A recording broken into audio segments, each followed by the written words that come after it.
gloria a Dios. Porque yo necesito la unción. Yo necesito que mi vida esté llena del Espíritu Santo para que haya frutos dignos de arrepentimiento. Aleluya, para que haya poder que cambie, poder que sane, poder que liberte. La iglesia se está olvidando de eso. La iglesia se está olvidando de eso. ¿Se irá con él? ¿Se irá con él? Yo quiero que usted se ponga de pie esta noche. No quiero cansarle más.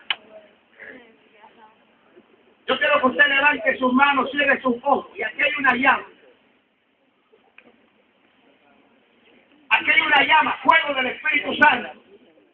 Eso simboliza, necesitamos entonces que usted se despoje, que usted parte con Dios esta noche, que usted haga un análisis de conciencia para ver cómo